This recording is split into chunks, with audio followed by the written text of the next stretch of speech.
Bonjour, je suis Al-Biladi Ziad du podcast Message de la Mecque et je suis aujourd'hui avec Monsieur Abdel Fattah Al-Sisi, le directeur général de la Maison du Hajj au Mali. Bonjour monsieur, c'est un plaisir de vous accueillir. On aimerait savoir, avec votre magnifique expérience, si vous avez une histoire d'une femme ou d'un homme qui sont venus faire le pèlerinage, une belle histoire ou une histoire triste. C'est comme vous voulez. Oui, donc je vais vous quand même, avant de rentrer au studio, on en a parlé un peu l'histoire de la vieille femme que j'ai vue, qui est venue me voir, qui m'a donné des détails précis qu'elle a commencé à rassembler les coûts des Hajj pendant 20 ans. Depuis qu'elle a 52 ans. 52 ans, et il dit qu'il a tellement... Pendant 20 ans et depuis qu'elle a 52 ans? Depuis qu'elle a 52 ans, voilà, elle a commencé à rassembler l'argent petit à petit, parce que avant d'avoir 52 ans, la vieille m'a dit qu'il a tout tenté avec des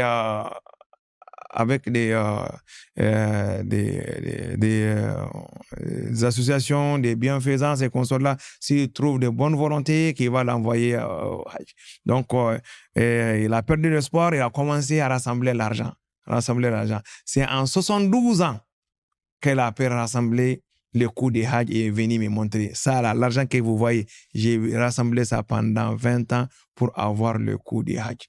Et surtout, beaucoup de fois, quand j'ai rassemblé le coût, on trouve que c'est augmenté. Donc, il faut encore chercher un autre. Donc, tout ça là, ça m'a mis en retard. Donc, la vieille, donc vraiment, c'est vraiment une histoire que j'ai vécue. La vieille là est venue faire le Hajj et que ses sous, ce sont de l'argent pur qu'elle a rassemblé par des ventes de charbon. Vente de charbon, c'est comme si quand il y a des moyens, des moins $1.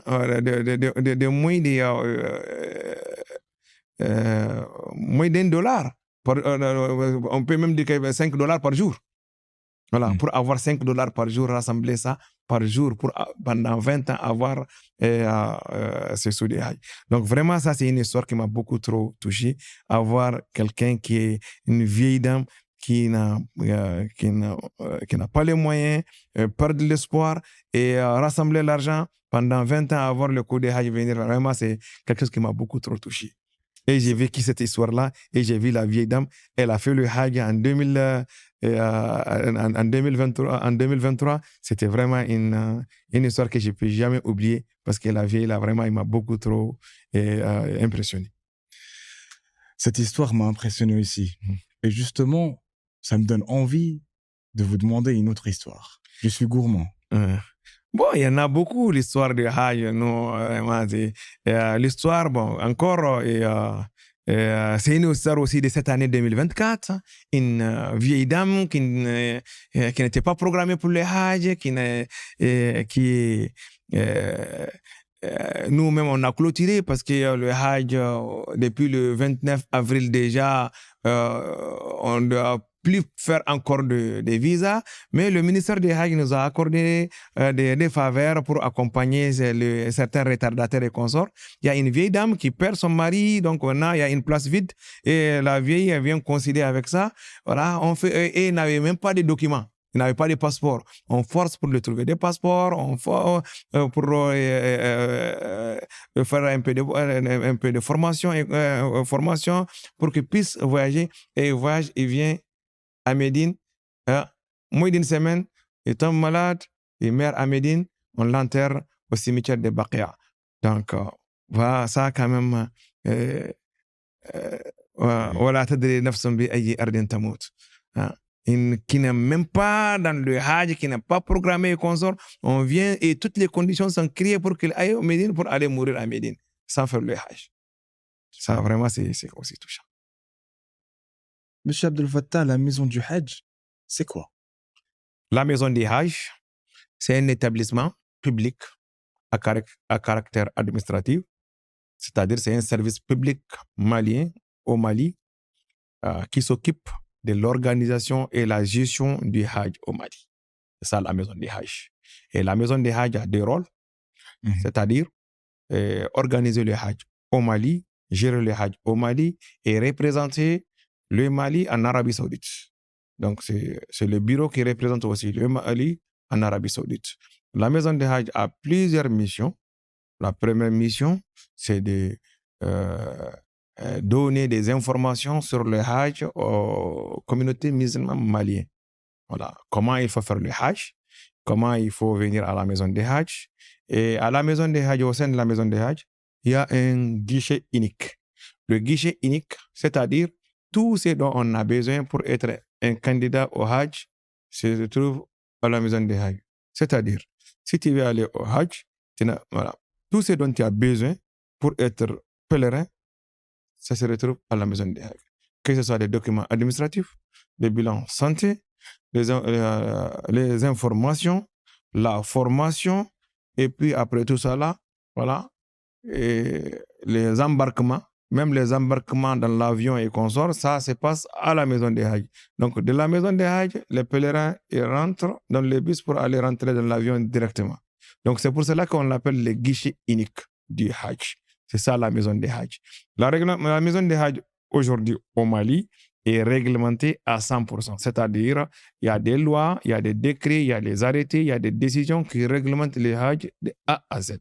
En plus, un cahier des charges pour ce qui concerne les côtés privés. Parce que ce n'est pas seulement l'État qui organise le Hajj, il y a aussi une partie qui est laissée, une très grande partie qui est laissée pour les privés. Ça aussi est réglementé par un cahier des charges. Le cahier des charges, c'est-à-dire tout ce qui est loi ou bien des textes ou bien des réglementations, ça se retrouve dans le cahier des charges. Voilà. Donc, une agence qui veut organiser le Hajj, elle doit respecter A plus B, le cahier des charges, qui a la mission de déterminer les conditions d'organisation du Hajj pour les privés.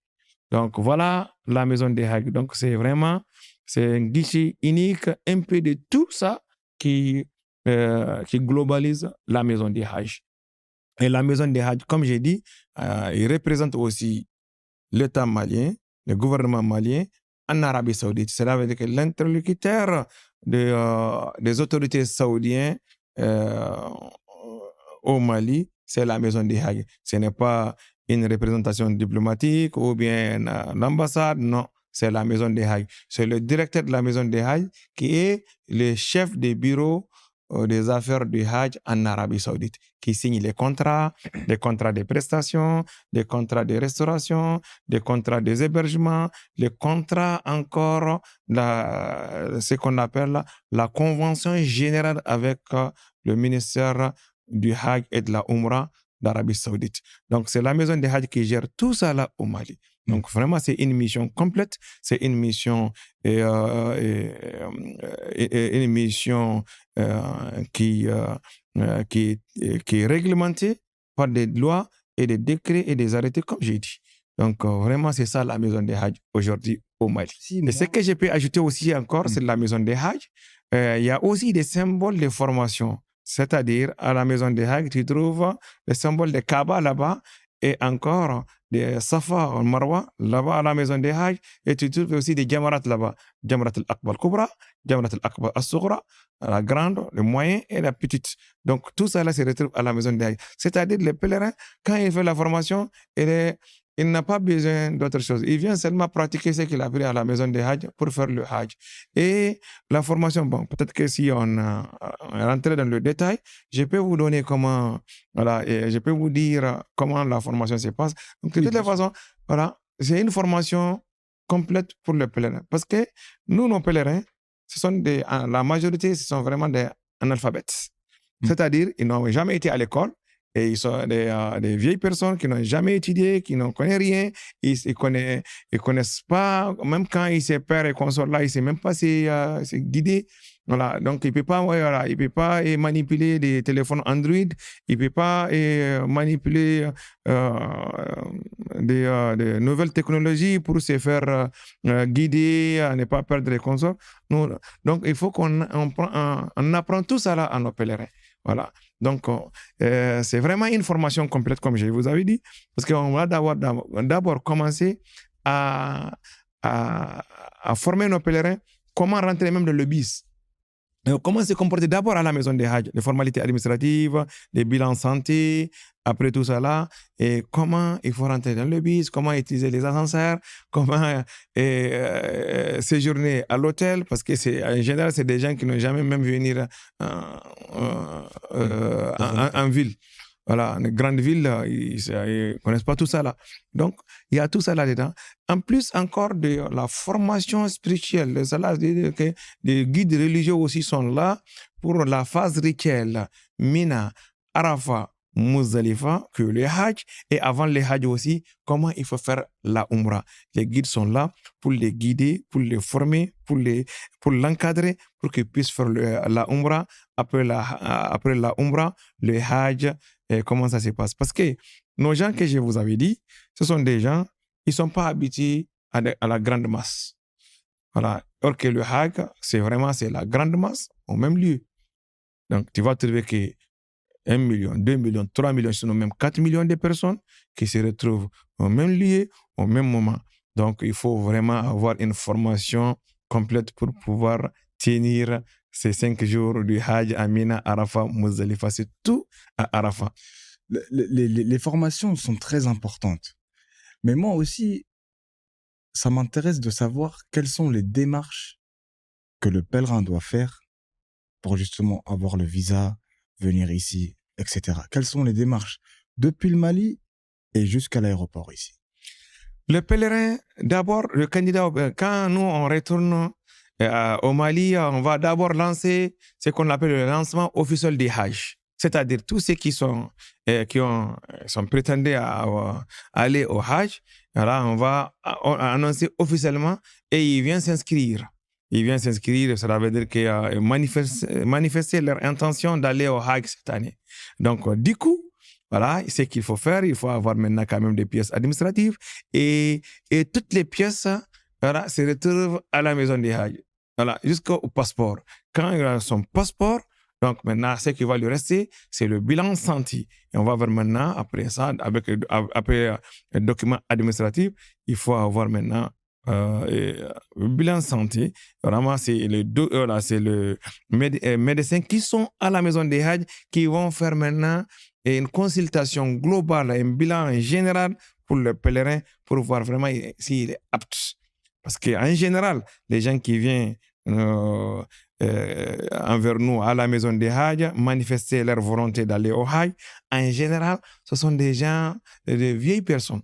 Souvent, nous-mêmes cette année, par exemple, le plus âgé de nos pèlerins a 84 ans. Ah oui. 84 ans. Imaginez, c'est-à-dire que vraiment, on a des vieilles personnes qui vont au Hajj. Donc, après ça, voilà, quand il est apte, c'est fini, on va le diriger pour aller payer le coût du Hajj à la banque. Donc, il faut payer le coût du Hajj, qui est un coût aussi global. Il y a tout dedans. C'est-à-dire, tout ce qui est lié au visa. Voilà. C'est la plateforme saoudienne e-Hajj. Le visa, l'assurance, les systèmes électroniques, le transport terrestre, le piquet mouton,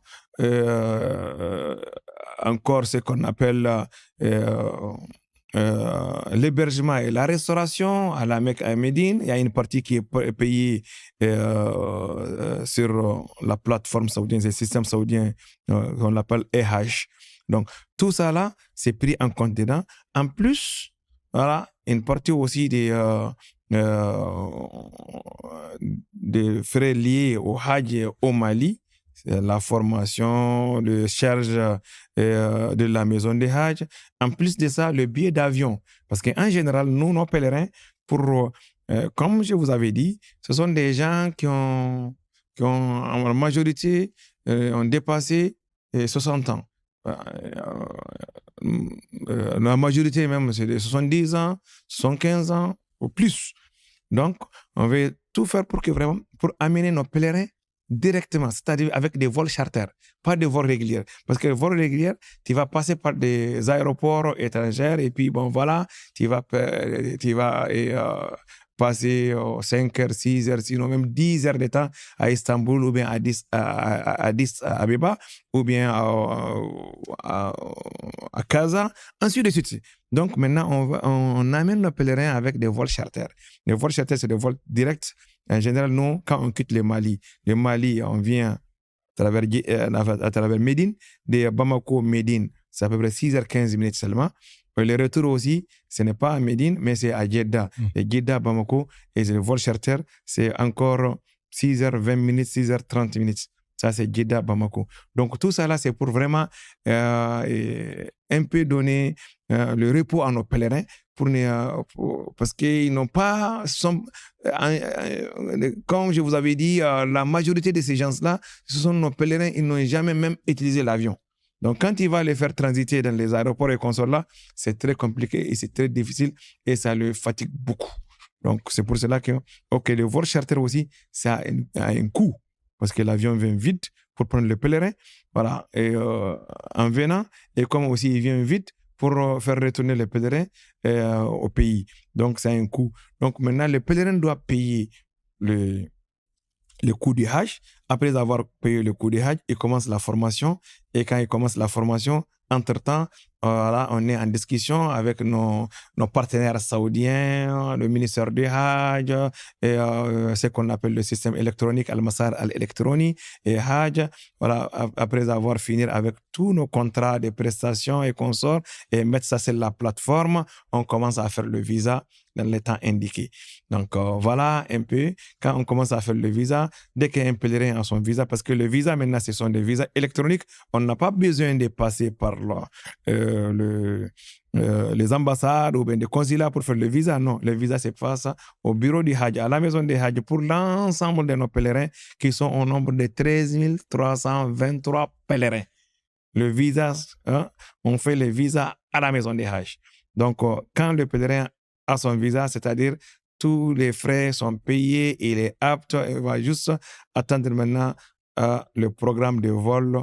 On va dire que tel nombre de pèlerins ils vont aller à Médine, telle date, voilà maintenant le nombre de jours qu'ils vont passer à Médine, le nombre de jours à Médine, qu'est-ce qu'il faut faire à Médine, ils vont être à Médine pour faire des visites, voir maintenant les symboles qui sont là-bas, les mosquées, faire des visites par-ci par-là, et même là où le prophète était, a fait ses combats avec les mécréants, ainsi de suite. Donc après avoir passé un temps à Médine, on amène tous nos pèlerins à la Mecque, faire la Umrah et attendre le jour d'aller à Mina. Donc, le jour d'aller à Mina, qui est le 7e jour du mois des Zulhijjah, on l'appelle Yawm al-Su'ud, voilà, Yawm al-Tarwiyah. Donc, il commence à aller la nuit de 7 au 8. Donc, le 8e jour va trouver que tous les pèlerins sont déjà arrivés à Mina pour préparer le départ sur Arafat. Et la nuit des 9e jour, déjà, nos pèlerins sont déjà arrivés à Arafat et passent la journée à Arafat et rester là-bas, faire des prières, des bénédictions jusqu'au coucher du soleil. Ils se dirigent après vers Muzdalifa, passer la nuit à Muzdalifa. Le matin, bonne heure, ils prient à Fajr à Muzdalifa et après ils se retournent tous à Mina, attendre le programme indiqué par les autorités saoudiennes, voilà, et respecter ça en lettres pour commencer à lancer les Jamarat. Voilà, donc, et ils vont rester à Mina le jour de la fête et le premier jour de Yom Tashriq et le deuxième jour, on retourne, on arrête, on retourne. Donc, on ne fait pas 3 jours, on fait juste 2 jours après la fête. Et comme ça, le Hajj est fini. On fait nos tawaf, on fait les sa'i entre Safa et Marwa. Le Hajj est fini et on commence le retour. En général, après le Hajj, on ne traîne plus encore en Arabie Saoudite. 2 jours, 3 jours, 4e jour, on va commencer à évacuer nos pèlerins. Et en une semaine, on va trouver qu'on a terminé à évacuer l'ensemble de nos pèlerins au pays. Et c'est comme ça que ça se passe chaque année. Je vois à travers vos mots une très belle expérience et aussi une énorme expérience. Je sais que cela fait 6 ans que vous travaillez au Hajj. Quelle est la différence entre le Hajj de il y a 6 ans et le Hajj de maintenant? Pour répondre à votre question, réellement, il y a eu beaucoup d'innovations au Hajj. Surtout cette année 2024. 2024, il y a eu vraiment d'innovations.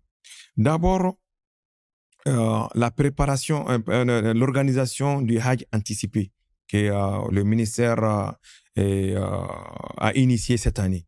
Ça nous permet quand même, ça c'est, et parce que cette année, pour 2024, on a commencé le Hajj avant même la fin du Hajj de 2023. Et les quotas ont été distribués par le ministre des Hajj, que je salue par le passage, Dr Taufik Rabia. Vraiment, il a initié un chronogramme détaillé et déterminé de A à Z. Qu'est-ce qu'il faut faire dès aujourd'hui. Donc, c'est ce qui nous a permis vraiment à finir vite le Hajj cette année et on n'a pas eu de problème de dernière minute. Donc, vraiment, ça sont des innovations. Le chronogramme, maintenant, ils nous ont déterminé comment il faut faire maintenant le contrat et quand est-ce que le système va être ouvert. Et quand le système est ouvert, il faut terminer avec tel contrat, telle date et qu'on soit là avec des détails précis et clairs. Et ça sont des innovations. Auparavant, ce n'était pas comme ça. Certes, ce qui est là maintenant, le Hajj de maintenant est plus cher que le Hajj auparavant, il y a 6 ans. Il y a vraiment ça quand même. Mais quand même, quand on va comparer le Hajj de maintenant au Hajj de 6 ans, il y a même pas à comparer parce que vraiment, c'est tout. En 2024, l'innovation qu'on a constatée, même le site Mina Arafat Muzdalifa, il y a eu vraiment des innovations, les toilettes, au niveau des toilettes, la propriété, et puis encore les services de restauration, les services les autres services, c'est-à-dire la propriété, les services, la restauration, les toilettes, avoir des savons dans les toilettes, avoir de l'eau abondamment, avoir de la nourriture abondamment, avoir tout ce dont les pèlerins ont besoin, de l'eau chaude, de l'eau fraîche. C'était vraiment une très bonne chose cette année. C'était vraiment des innovations. Et on trouvait même, surtout à Muzdalifa. Muzdalifa, vraiment, il y a un changement radical cette année. Et Arafat aussi, la même chose. On peut dire que vraiment, ça s'est très bien passé. Et l'embouteillage, les cafouillages, les désordres qu'on connaît dans les années passées. Et cette année, malgré la masse et consorts, on n'a pas vraiment vécu cette année. Donc, vraiment, ça sont des innovations. Voilà. Et des innovations qui sont là. En un mot, on peut dire que vraiment, il y a eu beaucoup de progrès, beaucoup d'innovations dans le Hajj dans les 2 années passées. 2 années passées, on ne peut pas le comparer aux autres années. Merci beaucoup, Monsieur Abdel Fattah. C'était très gentil de votre part d'être venu et c'était très enrichissant. Merci. Merci à nos téléspectateurs. C'était Al-Beladi Ziad de la chaîne Aman et du podcast Message de la Mecque en partenariat avec la société Tahakoum. Merci de votre écoute. Merci.